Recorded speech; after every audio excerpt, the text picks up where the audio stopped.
Welcome investment traders, आप सबका स्वागत है फिर से हमारे इस यूट्यूब वीडियो में। और आज की इस वीडियो में हम बात करेंगे निफ्टी 50 और बैंक निफ्टी के बारे में।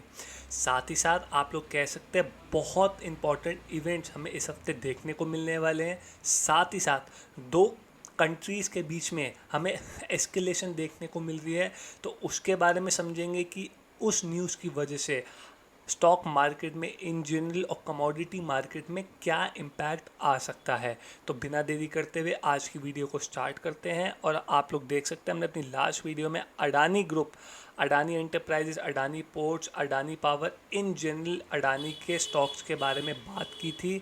तो बिना देरी करते हुए आज की वीडियो को स्टार्ट करते हैं।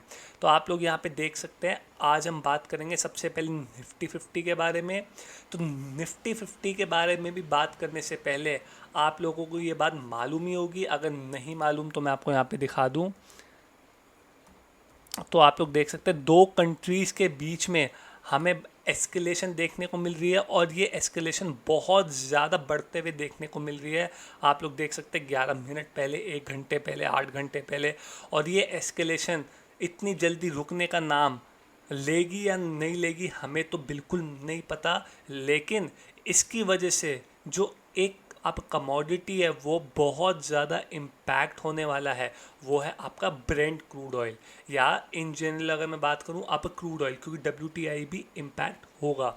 तो क्रूड ऑयल में सबसे ज़्यादा आप लोग कह सकते हैं इम्पैक्ट हमें देखने को मिलने वाला है। और आप लोग यहाँ पे देख सकते हैं डेली चार्ट के हिसाब से अगर मैं बात करूँ तो ये जो रैली हमें देखने को मिली है, ये रैली प्योरली आपका जैसे ही हमें न्यूज़ देखने को मिली थी कि एक कंट्री ने दूसरी कंट्री के ऊपर एस्केलेट किया है, इंट्राडे में 12% तक की तेज़ी आई, लेकिन उसके बाद थोड़ी बहुत प्रॉफिट बुकिंग के साथ 6-7% की तेज़ी के साथ ही क्रूड ऑयल हमें बंद होते हुए देखने को मिला था।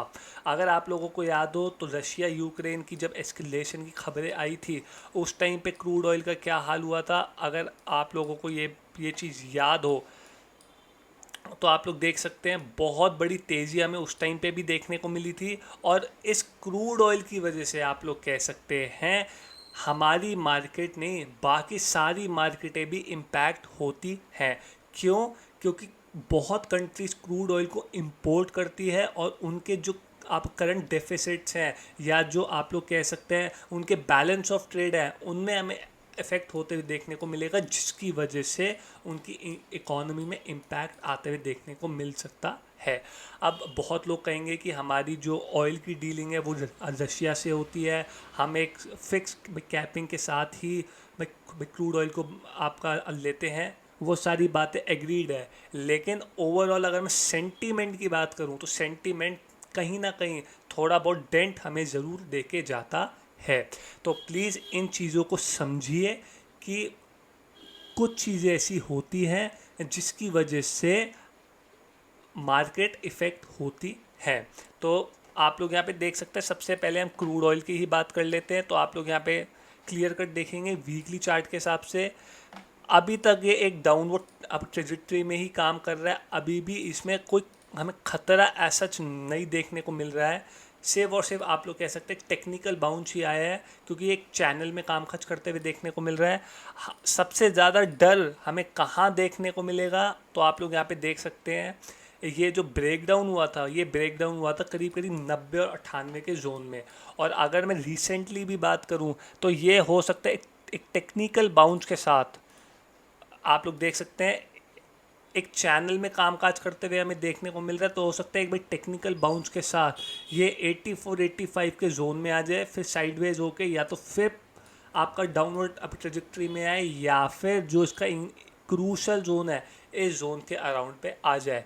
लेकिन ये बात याद रखना, अगर ये आप 90 और 100 के बीच में आता है तो ये एक बहुत बड़ा negative impact as a sentiment के हिसाब से डाल के दिखाएगा।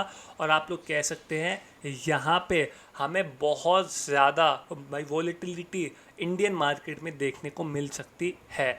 और गॉड फॉरबिडन अगर ये 100 के अराउंड आके कंसोलिडेट होके ब्रेकआउट देता है तो एक बहुत मेजर डाउनवर्ड आपका आप लोग कह सकते हैं अब डाउनसाइड मार्केट में देखने को मिल सकती है। क्यों? क्योंकि कुछ ऐसे सेक्टर्स है, फॉर एग्जांपल एविएशन हो गया, फिर आपका एफएमसीजी हो गया, आपका टायर हो गया, ये सारे कुछ ऐसे आपका क्रूड ऑयल, आप लोग कह सकते सेंटिमेंटल स्टॉक्स हैं जो कि क्रूड ऑयल के प्राइस के अप या डाउन से बहुत ज़्यादा इफ़ेक्ट हमें देखने को मिलते हैं। तो इस बिहाफ पे अगर मैं बात करूं तो क्रूड ऑयल के ऊपर अगले 2-4 हफ्ते बहुत ज़्यादा आपको आपको पैनी नज़र रखनी पड़ेगी, क्योंकि अगर क्रूड ऑयल में कोई भी हलचल ऑन दी हायर साइड पे देखने को मिल रही है तो आप लोग कह सकते हैं हमारे यहाँ पे हो सकता है डाउन साइड ट्रेजेक्ट्री देखने को मिल जाए। ऐसा नहीं है कि होगा या नहीं होगा, इट्स ऑल अबाउट आप प्रोबेबिलिटी। 0.5% आप लोग राइट हो सकते हो, 0.5% आप लोग रॉन्ग हो सकते हो, लेकिन अभी तक जब तक इस आप चैनल पे है तब तक कोई भी अब डरने वाली बात नहीं है। मेन डर कब आएगा, जब ये इस चैनल के ब्रेकआउट को देगा, उसके बाद हमें देखना होगा कि क्या और फर्दर इम्पैक्ट आ सकता है।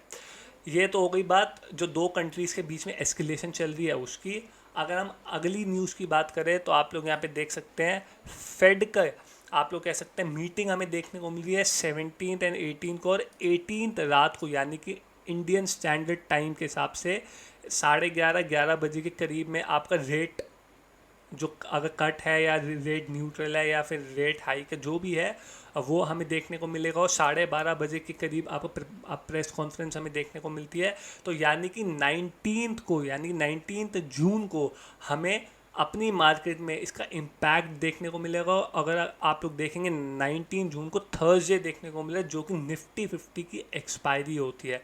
तो इस बार की एक्सपायरी बहुत ज़्यादा क्रूशल रहने वाली है।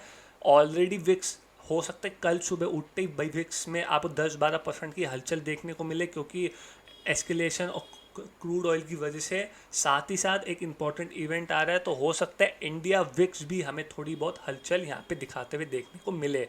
तो ये एक बहुत इम्पॉर्टेंट फैक्टर या इवेंट है जो कि अगले हफ्ते फोकस में रहने वाला है। तो ये तो बात हो गई आपका एस्केलेशन की और फेड के आउटकम की यानी कि एफओएमसी की। अब बात करते हैं अपने निफ्टी 50 और बैंक निफ्टी की। तो सबसे पहले अगर मैं बात करूं आपका बैंक निफ्टी की, तो आप लोग यहाँ पे देख सकते हैं बहुत अच्छे जोन पे कामकाज कर रहा है। लेकिन अगर आप लोग यहाँ पे देखेंगे तो 2 से 3 चीज़ें आपको यहाँ पे नोट करने वाली देखने को मिलेगी, जिसकी वजह से हमें लगता है ये एनालिसिस थोड़ा इन डिटेल जाने वाला है। तो सबसे पहली बात आप लोग देख सकते हैं ये 56,600 ये एक बहुत आप क्रूशल जोन हमें देखने को मिल रहा था स्टार्टिंग से। वो क्यों है, अगर आप लोगों ने मेरे लिंक्डइन में आप लोगों ने एनालिसिस आप लोगों ने देखा होगा तो आपको समझ आएगा। लेकिन अगर आप ओवरऑल भी देखेंगे तो 56,600 फिबोनाची के हिसाब से एक क्रूशल जोन हमें देखने को मिल रहा था। तो आप लोग यहाँ पे कह सकते हैं 56,600 एक क्रूशल जोन था। मार्केट ने उसी जगह पे आप क्लोजिंग दी थी जब आरबीआई की एमपीसी हुई। अगले दिन गैप अप खुला और वहीं से हमें सेलिंग देखने को मिली। और लास्ट पूरे हफ्ते मार्केट ने एक वन वे सेलिंग हमें दिखाई है और इसको बोलते हैं मारू बोजू कैंडल। मारू बोजू कैंडल अगर मैं आपको यहाँ पे दिखाऊं, मारू बोजू कैंडल स्टिक, तो आप लोग यहाँ पे देख सकते हैं मारू बोजू कैंडल का मतलब होता है जहाँ ओपन हुआ वही उसका आया था और जहाँ क्लोज हुआ वही उसका लो था। एग्जैक्टली वो तो नहीं है क्योंकि थोड़ी रिकवरी हमें देखने को मिली, लेकिन इन शॉर्ट क्योंकि टेक्निकली कोई भी चीज़ एग्जैक्ट 100% अब नहीं हो सकती है, थोड़ी अप एंड डाउन आप लोगों को चीज़ें देखने को मिल सकती है। लेकिन अगर मैं ओवरऑल बेसिस पे बात करूं तो ये हमें मारू बोजू कैंडल देखने को मिल रही है। तो अब अगर आप लोग यहाँ पे देखेंगे कि ये एक बियरिश एनगल्फिंग पैटर्न भी देखने को मिल रहा है, मारू बोजू कैंडल भी है, तो ये एक फर्स्ट सेंटीमेंट है कि यहाँ से बैंक निफ्टी थोड़ा ज़्यादा वीक है एज़ कंपेरेटिव टू निफ्टी। क्यों, क्योंकि अगर आप लोग देखेंगे निफ्टी अभी भी उसी रेंज में कामकाज कर रहा है जिस रेंज में था, लेकिन बैंक निफ्टी ने जो रैली हुई थी उस रैली का पूरा आप लोग कह सकते हैं जो लास्ट वीक रैली हुई थी उसका पूरा गेन्स जो है वो आपको मार्केट को दे चुके हैं। तो अब सबसे बड़ा सवाल आता है कि यहाँ से क्या हो सकता है। तो तो अगर मैं आप लोगों को यहाँ पे दिखाऊं, अगर आप लोग RSI को भी देखेंगे तो RSI भी हमें वीक होते हुए देखने को मिल रहा है। थोड़ा इसको मैं वीडियो को ठीक कर देता हूँ। तो आप लोग यहाँ पे देख सकते हैं कि जो आपका RSI है, यहाँ पे प्राइस तो हायर हाई बना रहा है, लेकिन RSI हायर हाई नहीं बना रहा है। अगर आप लोग देखेंगे जो प्रीवियस RSI का हाई था 74 था और वहाँ पे प्राइस है 53,000 और अब प्राइस आ चुका है 56,000, लेकिन RSI अभी भी 68 67 के जोन में ही घूम रहा है। तो ये सबसे सबसे फर्स्ट इंडिकेशन है कि जो रैली हुई है वो थोड़ी वीकेस्ट जोन में है, यानी कि यहाँ पे जो स्ट्रेंथ है वो इतनी ज़्यादा अपन अब नहीं है। सेकंड अगर मैं बात करूँ, अगर मैं आपको यहाँ पे डेली चार्ट लेके चलूँ तो आप लोग यहाँ पे क्लियर कट देख सकते हैं डेली चार्ट पे एक अच्छा खासा हमें ट्रायंगुलर पैटर्न देखने को मिल रहा था।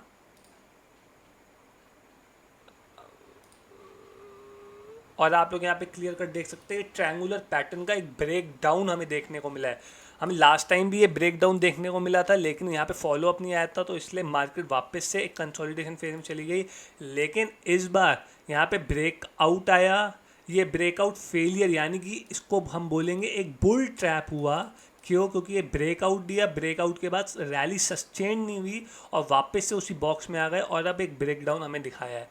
तो ये बात याद रखिए, अगर हम फ्राइडे का लो ब्रीच करते हैं, अगर हम फ्राइडे का लो जो कि ऑन दी लोअर साइड पे आपका नियरली 55,200 के अप्रॉक्स है, अगर हम फ्राइडे का लो ब्रीच करते हैं तो एक बहुत बड़ी डाउन साइड हमें देखने को मिल सकती है। और वो डाउन साइड आपकी कहाँ तक आ सकती है?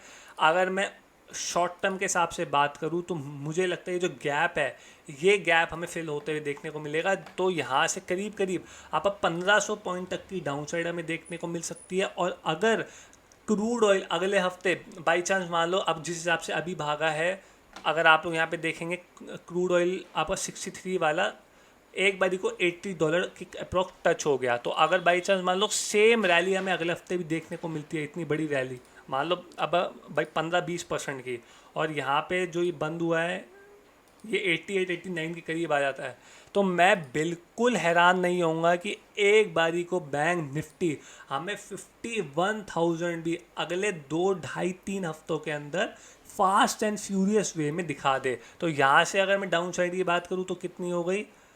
करीब करीब 7 से 8% की डाउन साइड, जो कि आपका करीब करीब 4,500 पॉइंट की डाउनफॉल हम आप लोग कह सकते हैं। तो हो सकता है कि ये आए, हो सकता है ये ना आए, लेकिन जो जो चार्ट पैटर्न हमें कह रहा है, आप लोग यहाँ पे कह सकते हैं यहाँ पे एक बुल ट्रैप हुआ, वापस से ट्रायंगुलर पैटर्न में आया, यहाँ पे ब्रेक डाउन हुआ और ये रीटेस्ट हो रहा है।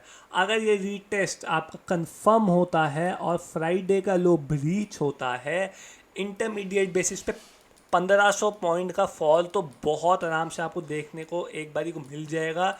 लेकिन अगर क्रूड ऑयल कोई भी हायर साइड पे हलचल दिखाता है 15-20% की रैली के साथ, तो मैं बिल्कुल हैरान नहीं होऊंगा। एक बारी को आपको यहाँ पे 51,000 यानी कि 4,000 से लेकर 4,500 पॉइंट तक की फॉल हमें यहाँ पे देखने को मिल सकती है। अब आप लोग कहेंगे अरे ऐसा कैसे, इतनी अच्छी मार्केट हमारी चल रही है, एक न्यूज़ की वजह से थोड़ी इतनी भाई गिरावट आ जाएगी।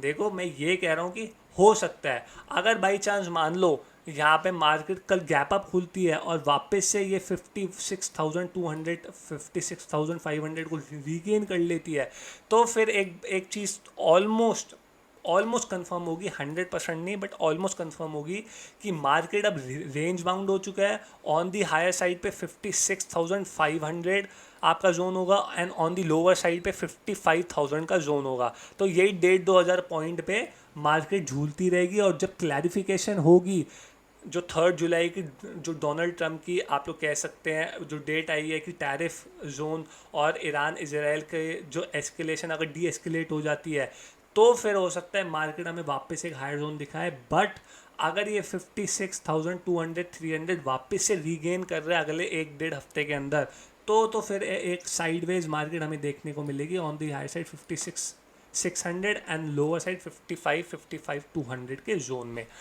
बट अगर ये फ्राइडे का लो ब्रीच करता है इमीडिएट बेसिस पे 1500 पॉइंट और ऑन दी लॉन्ग रन अगर मैं बात करूं 1.5-2 महीने के हिसाब से या 1 महीने के हिसाब से 4-4.5 हज़ार पॉइंट तक की रैली भी देखने को ऑन दी डाउन साइड मिल सकती है। और इस हफ्ते हमारा FOMC की मीट भी है, वहाँ से क्या निकल के आता है वो भी एक क्रूशल पॉइंट रहेगा। तो प्लीज़ अपने स्टॉप लॉसेस को ध्यान से लगा के रखिए अगर आप ऑन दी लॉन्ग साइड पे या अगर आप लोग ऑन दी शॉर्ट साइड पे हैं, क्योंकि अगर आप लोगों ने स्टॉप लॉस आप लोगों ने नहीं लगाया तो हो सकता है आपका कैपिटल जो है वो भी आपको एक बारी को ख़त्म होते हुए देखने को मिले, क्योंकि इतनी वॉलीटिलिटी हमें इस हफ्ते देखने को मिलने वाली है।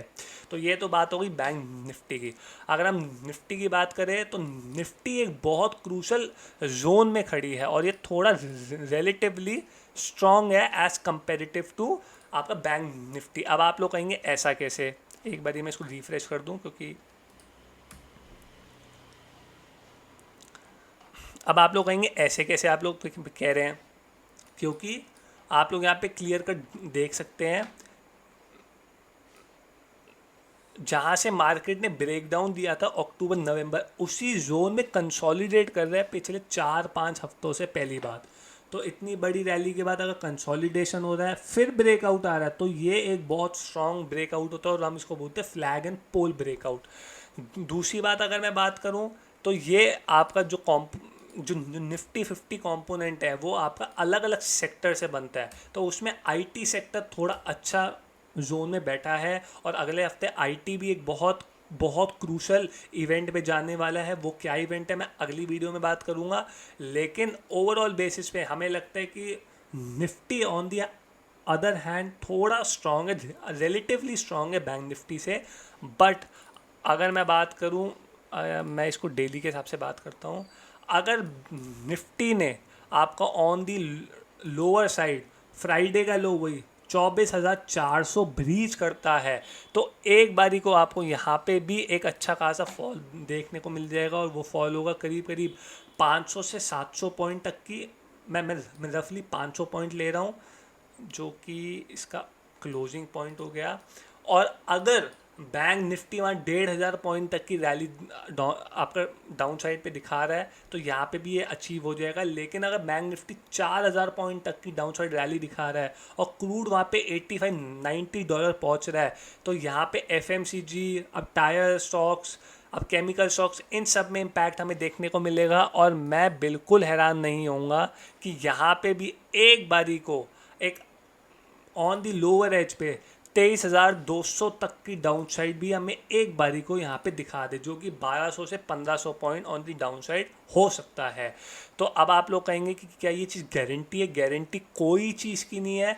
अगर आप लोग शॉर्ट साइड पे बैठे हैं, आपका स्टॉप लॉस क्या होना चाहिए? आपका stop loss on the higher side 25,200 होना चाहिए। अगर 25,200 ऑन दी अपर साइड पे ब्रेक करके 1-2 दिन सस्टेन कर रहा है तो फिर आप लोग न्यू ऑल टाइम हाई की तैयारी कर सकते हैं। लेकिन जब तक 25,200 नहीं टूट रहा है ये इसी जोन में घूमता रहेगा। अगर फ्राइडे का लो ब्रीच होता है तो सबसे पहले 500 पॉइंट तक की डाउन साइड, फिर हो सकता है 1,500 पॉइंट तक की डाउन साइड आ जाए। और अगर ऑन दी हाई साइड पे ब्रेकआउट देता है फिर तो ऑल टाइम हाई की तैयारी कर सकते हो। तो आई होप आपको ये एनालिसिस समझ में आई हो कि मैं क्यों कह रहा हूँ कि डाउन साइड या अप साइड आ सकती है। मेजरली मार्केट की जो सेंटीमेंट है वो थोड़ा नेगेटिव साइड पे है और जो चार्ट पैटर्न्स हमें दिखा रहे हैं वो चार्ट पैटर्न्स कह रहे हैं कि एक बारी को स्टीप फॉल हो सकता है 1-2 दिन के अंदर ही ये जोन आप अचीव हो जाए। उसके बाद मार्केट वापस से ऑन दी हाई साइड आके अब वॉलीटिलिटी टू कंसोलिडेशन फेज में आ जाए। बट एक बारी को हो सकता है कि 1500 पॉइंट बैंक निफ्टी में, 500 पॉइंट निफ्टी में आ सकते हैं और अगले 15 से 20 दिन में 5 से 7% की volatility on the both the indices शायद हमें देखने को मिल सकती है। एज ए डिस्क्लेमर, हमारी कोई भी लॉन्ग या शॉर्ट पोजीशन नहीं है। हो सकता है हम कल के दिन मार्केट खुलते ही कुछ हेज पोजीशन या लॉन्ग या शॉर्ट भाई पोजीशन लें। तो प्लीज़ अपने वित्तीय सलाहकार से ज़रूर कंसल्ट करिए। मैं आपको जो भी बता रहा हूँ सिर्फ और सिर्फ एजुकेशन पर्पस इसके लिए बता रहा हूँ। मैं कोई भी आपको बाय या सेल रिकमेंडेशन बिल्कुल नहीं दे रहा हूँ। तो प्लीज़ अपने वित्तीय सलाहकार से ज़रूर कंसल्ट करिए और अगली वीडियो में हम निफ्टी IT के बारे में बात करते हुए देखने को मिलेंगे। Thank you.